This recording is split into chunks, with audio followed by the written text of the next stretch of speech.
and welcome. You made it into Remo and our Curious Power of Play webinar. I'm Catherine Nicholson from the virtual training team, if you don't know who I am, but welcome whoever you are, friends new and friends old. Okay, so I know you've been having a mooch around Remo and meeting some people. There's loads more time to do that. So we're going to do some actual mooching with purpose a little bit later in today's session. And if you want to hang around at the end to continue mooching and networking, there's some time to do that as well if you've got a bit of time left in your lunch break. But also we'll be inviting you back tomorrow. So if you want to come and bring a friend and play around in Remo some more, there's time to do that as well. So let's get started on the curious power of play. And let me just put this scenario in front of you. Just imagine that there in the middle of the room in front of you is a brown box. Okay. Now imagine we asked most adults, what do you see? What do you think they would say? You know it, don't you? They're going to say a box. They might give a bit more description like it's a brown box or an Amazon box. Ask the same question to a 5-year-old child. What are you going to get? And in fact, if you want to play in the chat box, you can find the chat button at the bottom of your screen. And we'll be using the chat quite a bit, actually. Feel free to put some thoughts in the chat. There's loads coming in already. Kat loves a box. James sees a castle.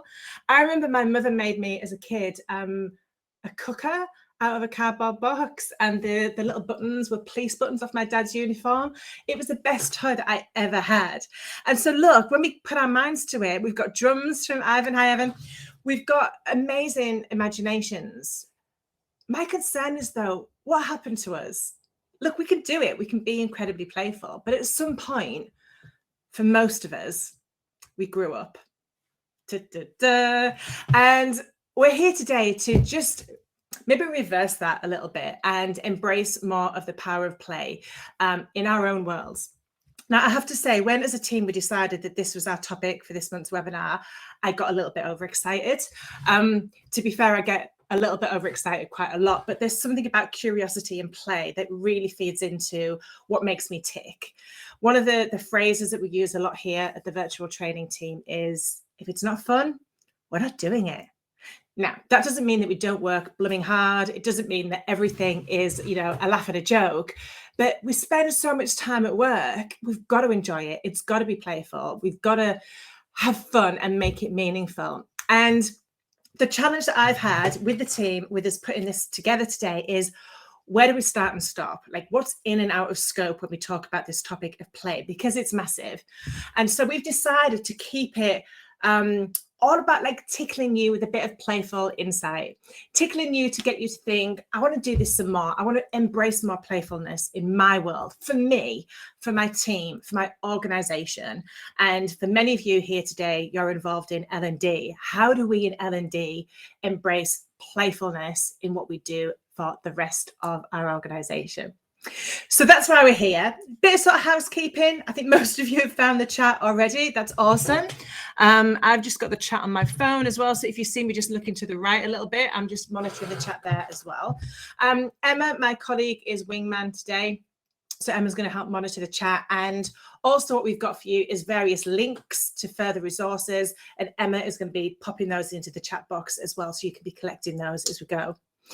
We'll also be sending you, after today, a recording of the session and, more importantly, a goodie bag. We've been putting together all sorts. I'm really proud. I'm always proud of our goodie bags, but this one is jam-packed full of resources and ideas that I think you're going to love if you want to be more playful. So stick around for that.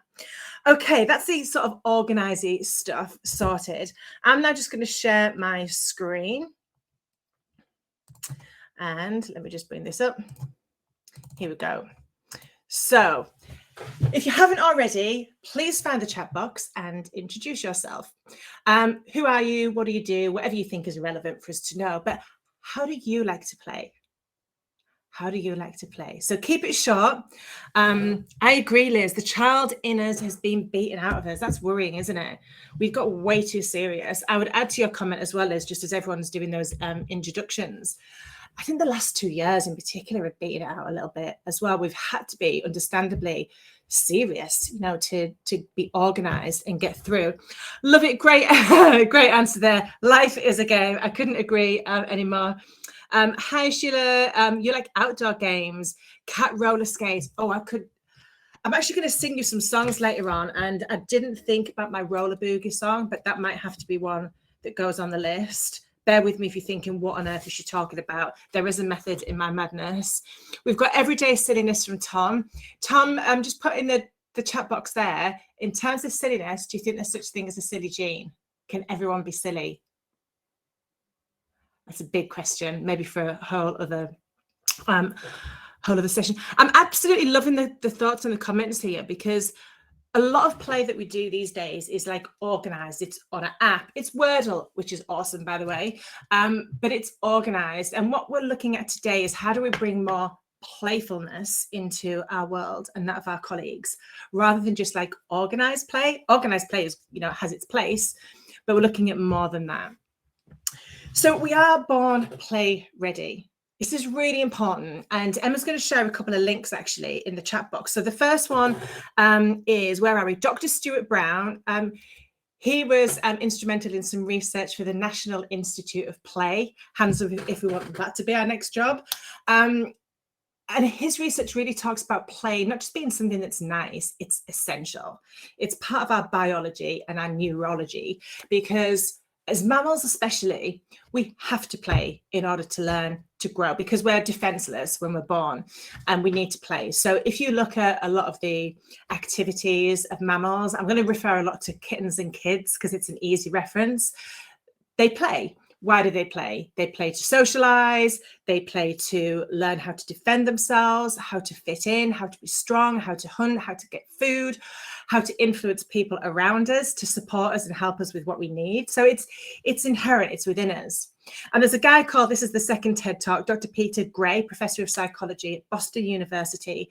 A lot of his work is, I found it actually quite a leveler when I listened to this TED Talk, because he talks about the decline of play and how sad that is. Because if you look at, I can't see you all, but you can sort of have a guess at how old I am. Actually, don't do that. Stop right there. But looking back at when many of us were kids, play was huge. His argument is that now in schools, the school day has got longer, the school terms have got longer, there's homework outside of school, which all of that means there's less time for play. And play is hugely important as children for us to grow and develop. And there was research done with rats. This is really sad, actually. There were some rats that were inhibited with their ability to have play opportunities. And what then happened is that when those rats were put in an environment where there were other rats around, they just didn't know what to do. They were completely flummoxed. They didn't know how to interact, whether to attack or to retreat. They were completely lost. And so that's one conversation around the fact that, I'm just seeing lots of the comments coming in here as well. There's that's one conversation, that children aren't getting as much opportunity to play. But today we're thinking about ourselves as grown-ups. Are we getting enough opportunities to play? Because we need to. It's part of our biology.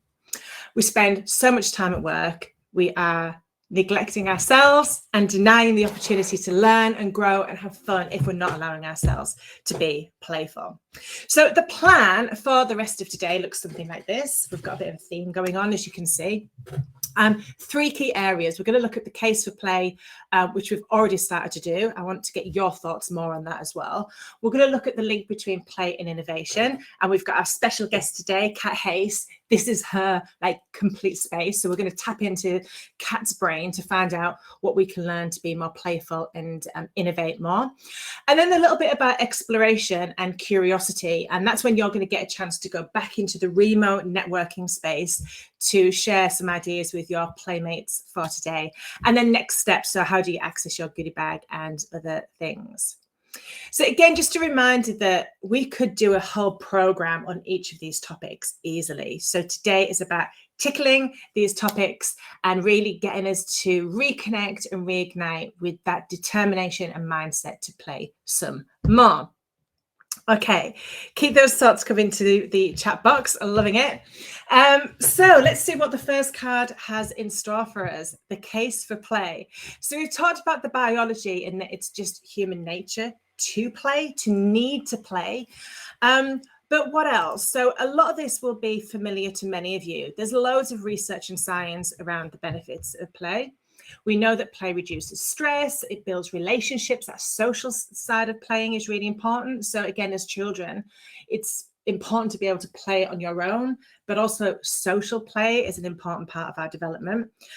Physical activity, there's a real concern right now where we're spending way too much time sitting down, like this at our desk. I hope some of you right now are on your feet, because for many of us, our whole day is like a long haul flight, and maybe some activity and elements of play in our day gets us up and moving.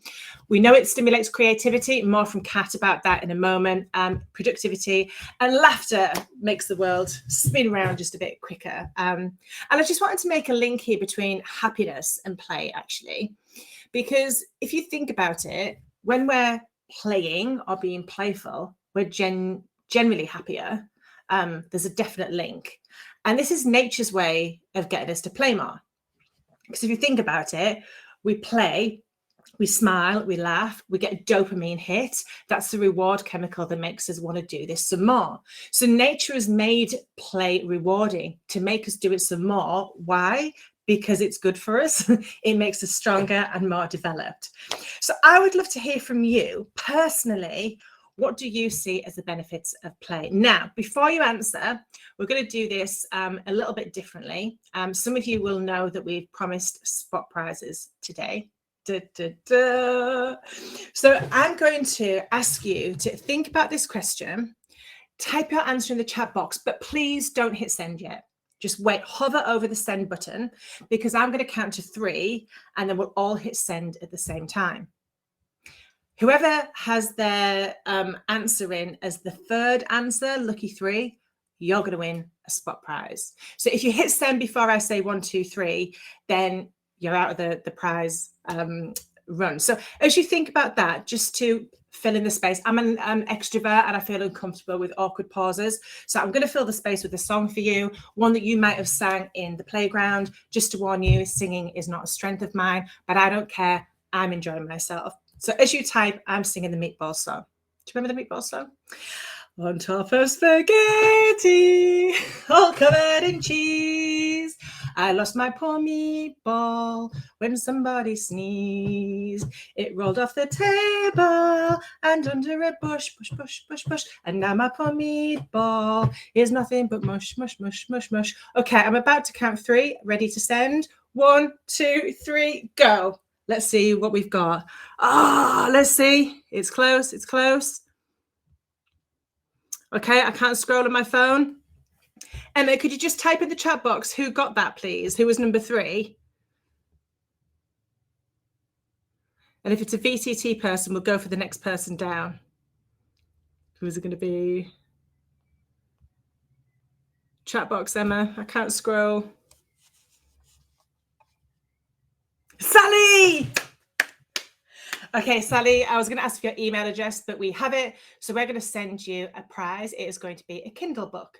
Now, you've got a choice. You can tell us what Kindle book you want, or if not, we'll send you a Kindle book that we think is brilliant and that you should read. So have a think about that, and well done.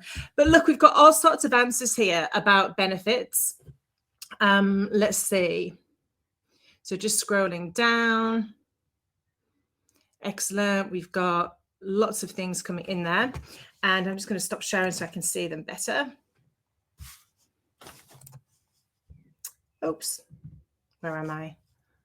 Hello, there I am. Okay, so we've got some stuff here about creativity, stress relief, fun, gets me out of the details and seeing the big picture from Tom. Love that. Laughter, laughter, laughter, stress, more motivated, all sorts of great things. Sense of community. I play weekly with friends. Without the game, we don't meet up. Good point. Love it. Okay. So let's just take a look at what's up next, which is innovation. You saw that just on the last slide. I'm going to bring Kat in just a moment. But before I do, something that we've been seeing a lot, I would say over the last 4 to 6 months in particular, the conversations that we're having with organizations is it feels like there's a growing interest and need to innovate more. Innovation's always been important. We've always run training on innovation, but it feels like it's making like a comeback, like it's coming higher up the list of priorities. So some of the things that we're hearing is coming out of COVID, for example, we've got new ways of working. Employees have different expectations about their work.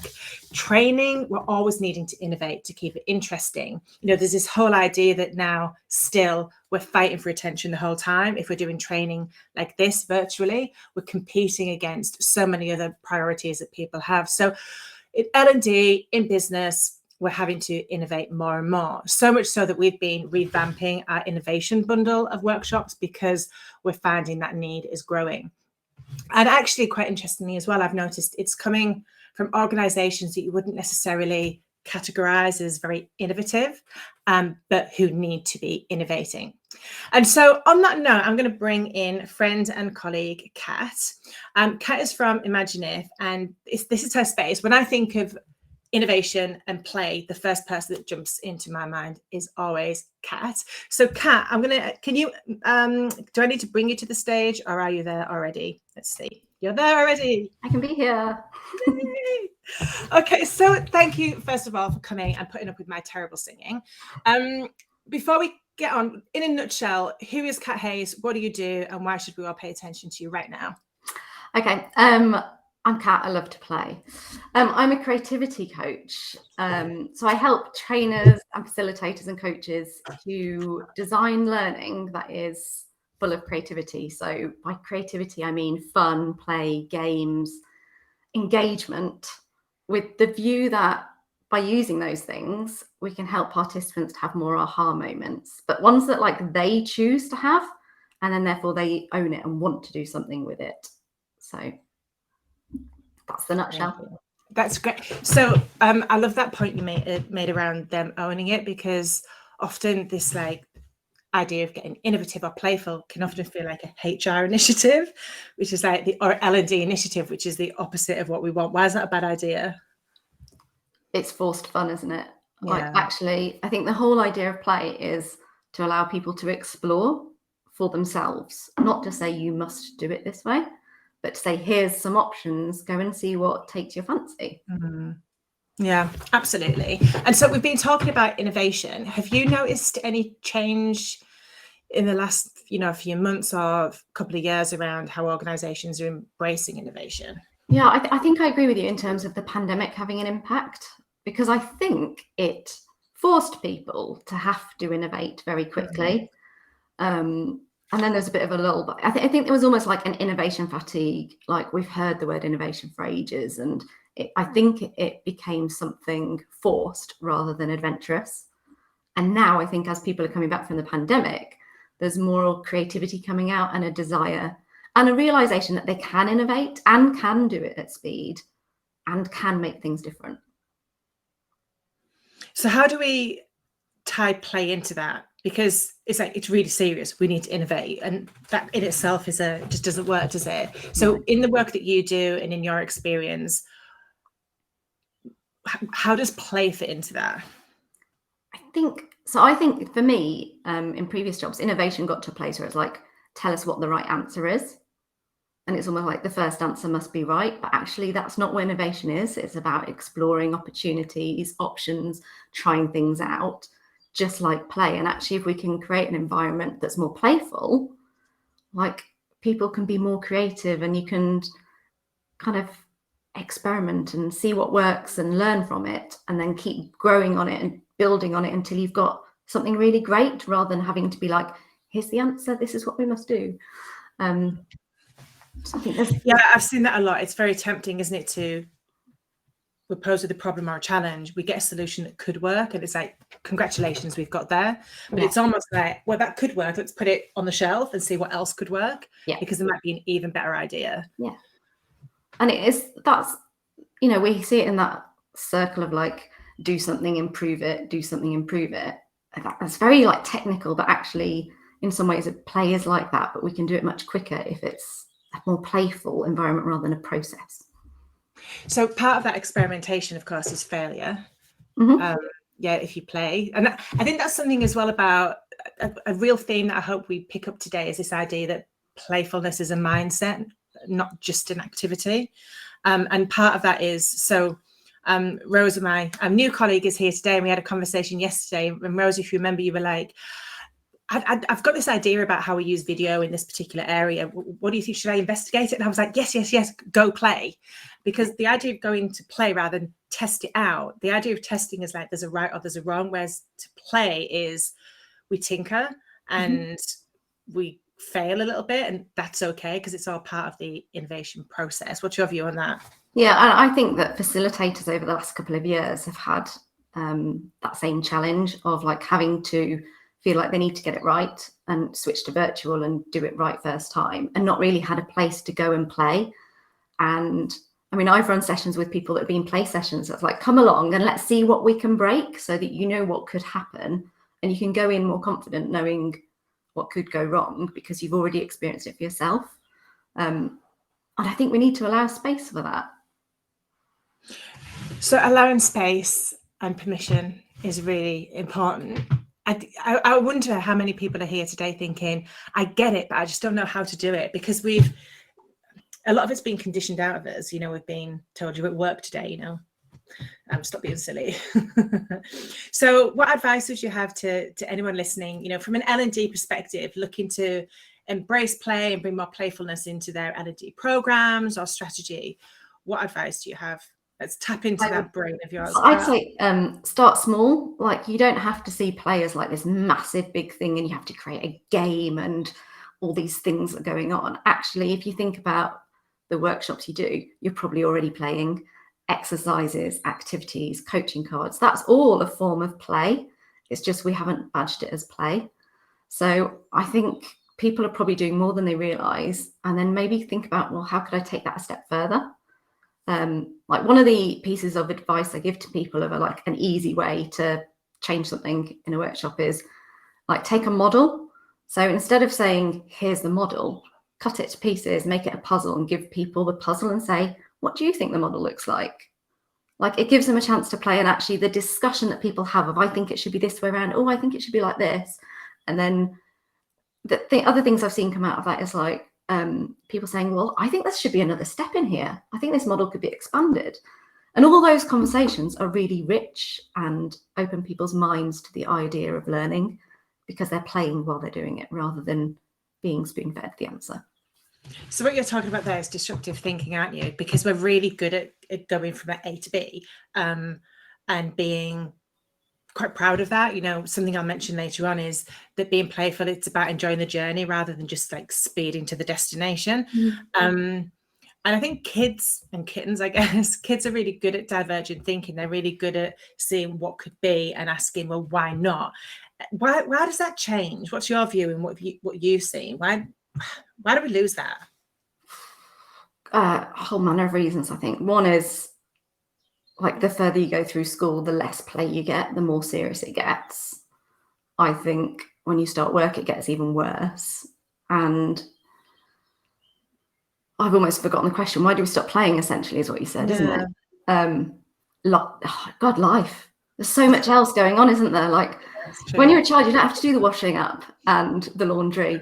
You can afford time to play. But actually, once life gets busy, you have to make time to play. And so we talked about silliness earlier on. I'm very happy being silly and looking stupid. But not everybody is. Do we, oh God, I could really open up a can of worms here, because there's a whole debate is, does the silly gene exist and does it matter? So avoiding that, do you think people need to be silly to be playful, to be innovative? No, I wouldn't say I'm silly. I would say I'm serious.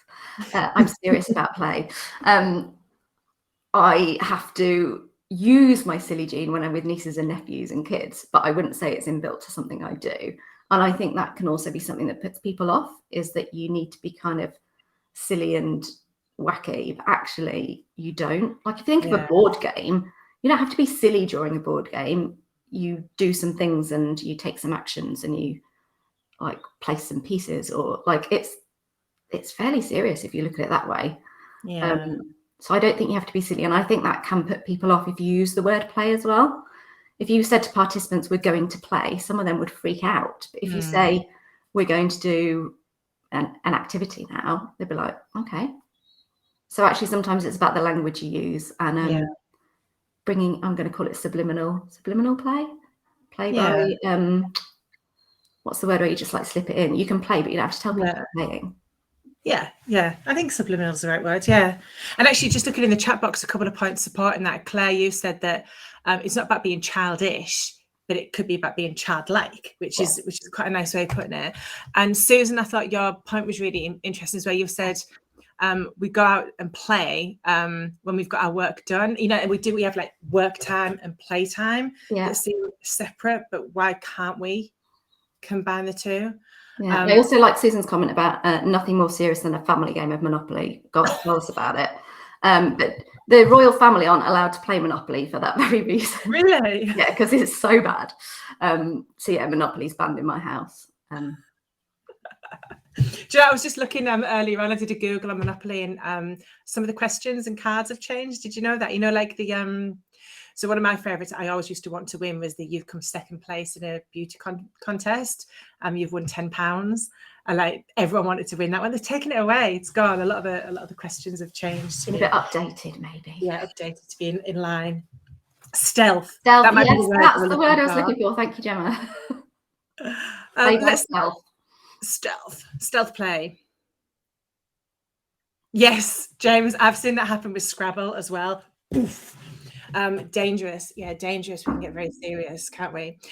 So a couple more questions I've got for you, Kat. One is, should we be playing all the time? Like, is there like a time and a place? Or, well, I'll let you answer that question. I think you should play with purpose. Okay, so what does I that mean then? think if we're talking about workshops and work, I think it's not about just like playing for the sake of it and being like, oh, let's do this thing because we should. I think there needs to be a purpose to that. And if the purpose is just to have some fun together, great.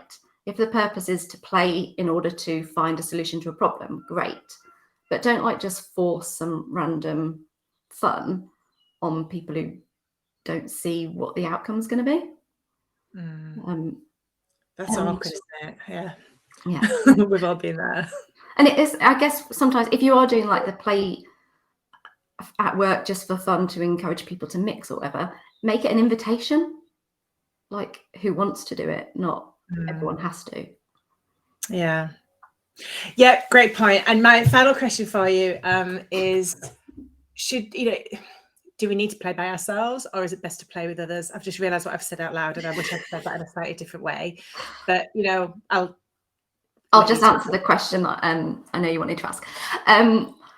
So I think both. I think we can be playful by ourselves, but sometimes it's easier with others, because the thing that we get when we're with others is new ideas, new views that we've not experienced before, and they can both give us things that way, but also make us think of something new. So if I say one thing and you say a second thing, then I'll think of a third thing that I wouldn't have thought of if I'd been on my own. So I think we can help each other kind of be more playful when we're together. Like that piggyback in and spark in. Yeah. And I just noticed a challenge that Tom's just put to us, that does that contradict? If we're thinking purpose, can we really have fun? It's a great point, Tom. My take on that is, if we are going to build play into, if we're going to build, for example, gamification into some of our training programs, is making sure that we're doing it with good purpose in mind. So we're doing it for the right reasons, rather than just, hey, I've seen this really great activity, let's shoehorn it in. Is that where you were coming from, Kat? Yeah, and also, like I said, like the purpose could be to have fun. So if you think of like people who go out on like team socials and stuff, the purpose of that is to have fun. There's still a purpose. So it's kind of knowing what that is. Also, you'll never get buy-in for people to do it. True. Love it. So what we're going to do in a moment is we're going to do some of that social stuff, and we're actually going to go back into the Remo space to mooch and bump into some playmates with purpose, because there is a question that I'm going to challenge you all to consider. When you are back in the Remo space, as you're exploring, look around the room and you'll see some little stands. On those stands, if you click on them, there's some stuff for you to explore and download. And there is a stand that says Imagine If people go there and click, what is it that they can get, Kat? It'll take you to a page on my website, which will give you some free resources. So there's a link to some kind of free activities. There's some tips about how you can add more play. And there's also going to be something in the virtual goodie bag about tools you can use for play. Love it. And if anyone wants to get in touch with you and chat some more or find out how you can help them, what's the best way for them to do that? Two things. One, there's also a link on that, link on the banner that you can book a conversation with me, or reach out to me on LinkedIn. That's where I hang out and like to chat to people. So yeah, get in touch. I'd love to talk. Okay, fantastic. Thank you. Well, let me just come back to the PowerPoint because I just want to share a slide with you all. Let me just hit present and share because this is what's going to happen next. Here we go. So we're going to go back into the Remo space, and let me just find the slide I want to share with you. Here it is, Playtime. And your challenge is to meet some new playmates and talk about what tools or platforms that you're currently getting curious about. So what I mean by this is when it comes to play, it can be a little overwhelming when you start to mooch around online as to what's out there right now. There are so many cool things, platforms, applications. Don't get me started on VR. There's so much really cool stuff, great books, great podcasts, all of that. What are you getting curious about yourself right now? So I've mentioned at VTT, we're getting curious about VR, we're getting curious about automation, playing with different platforms, all sorts of stuff. What are you getting curious about? So as we go back into the space, mooch around the table, say hello to some people. I challenge you to try and speak to at least 3 different people. Let me just stop sharing. And share what you're getting curious about. And then when we come back, you get to share that and you might get an opportunity to win another prize. So we're going to take around 10 minutes for this. It goes quite quickly, so keep mooching, keep meeting. But remember, we've got more time afterwards if you want to stick around and play. So I'm going to stop presenting and you will find yourself back on the Remo floor, and I'll call you back here when it's time to reconvene. So enjoy, remember, play. Welcome back, everybody. Doesn't time fly when you're having fun? That's the other thing about play. I'm glad you're enjoying yourself, Kimberly. That's really good to hear. And like I said, if any of you have any free time still in 10 minutes and want to stick around, we'll be here. But there's more time tomorrow as well if you want to come back. I was just chatting to James in one of the tables there that we're working with Remo right now to design a space in Remo specifically for workshops of smaller people, like 12, 16, that sort of stuff. So watch your space, and we're going to be testing some things out. Okay, so back to the topic at hand. What would be great is if you could, in the chat box, share something that you're going to get curious or inspired about. So it could be what you decided that you were going to do. Oh, by the way, don't hit send. Let's spot prize this one. So type it in the chat box, get ready. We'll go with lucky 7 this time. Emma, if you could keep your eye on the counter to see who is number 7. So answer the question, something that you're going to get curious about. So as I said, it could be something you were already thinking about, or maybe you've been inspired by some of the people and conversations that you had during your mooching session in Remo. I definitely got a few ideas. And if anyone knows an application or something that helps you organize your tabs if you've got loads of tabs open on your browser, then there's a few of us would be really grateful to find out more about that. That certainly came out of one of mine. Okay, so get your fingers at the ready. I did promise you a song. It's one that you might not have heard of before. Thankfully, it's a bit shorter, so you've just got a few seconds to get your thoughts in the chat box. What are you going to get curious about?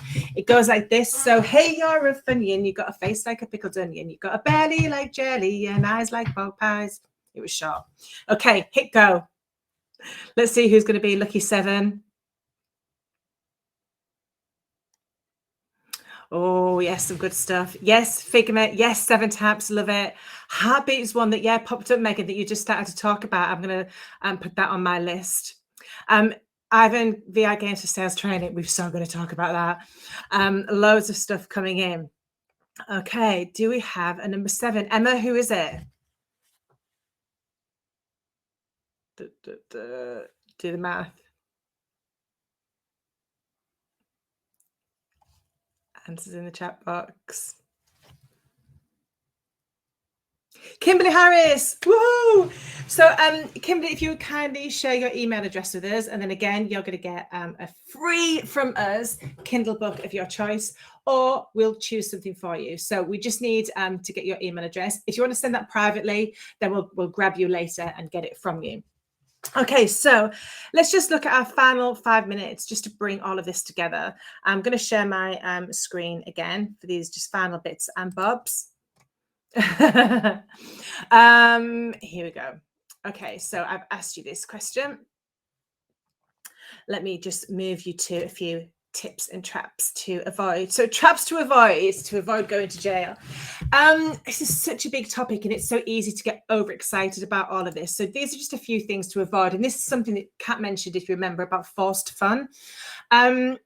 Personally, and actually I would say at VTT, we're not really huge fans of energizers or icebreakers.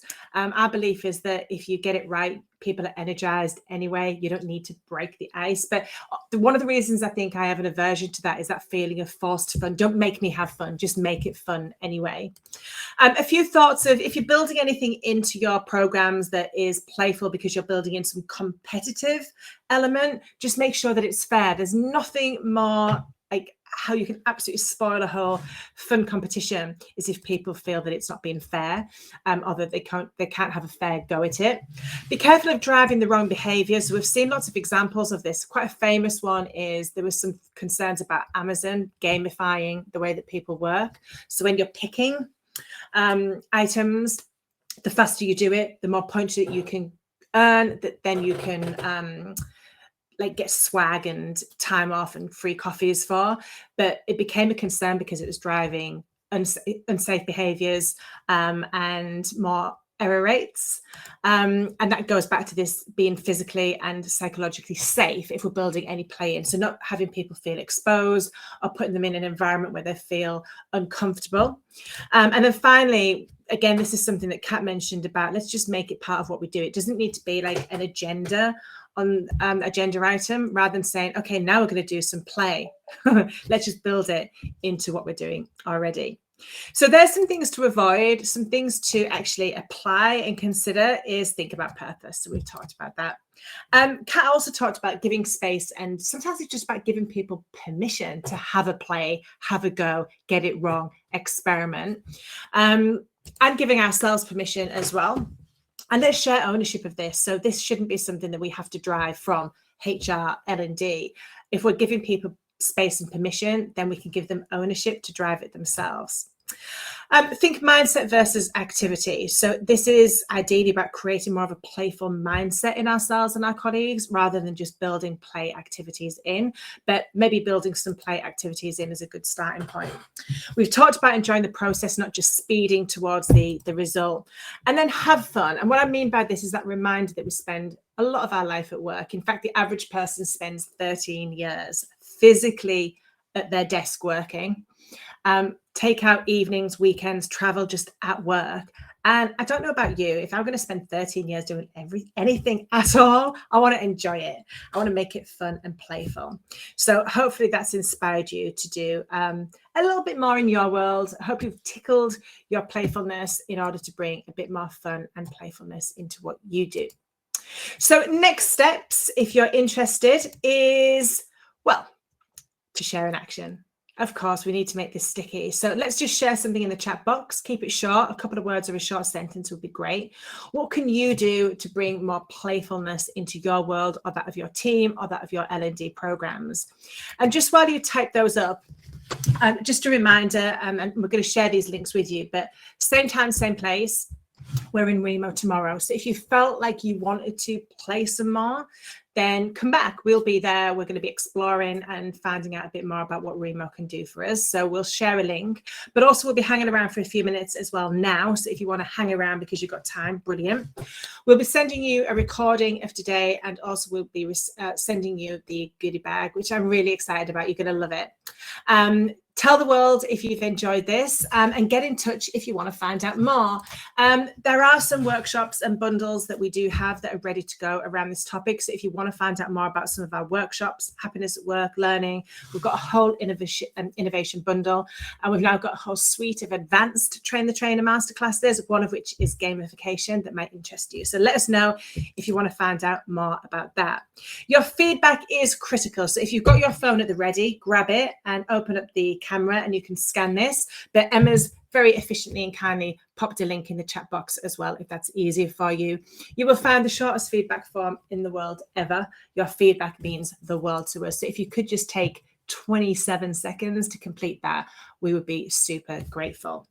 And that's it. That is your Curious Power of Play hour.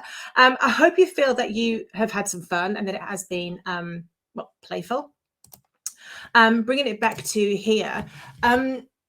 Life is so short. Let's make it fun. Let's have some fun and play, and let's keep talking. So I know some of you need to shoot off because it's your lunchtime and you're very busy people with very important things to do, but make sure that you enjoy it as you do it. And if you want to hang around, we're going to go back into the main Remo space right now. So either we'll see you right now, either we'll see you tomorrow, or we'll see you on our next webinar. But hang around, get in touch, stay chatting and stay playing. Thank you everyone so much for today. Enjoy the rest of your day and your week and your year, and I will see you very soon, if not right now. Thanks everyone.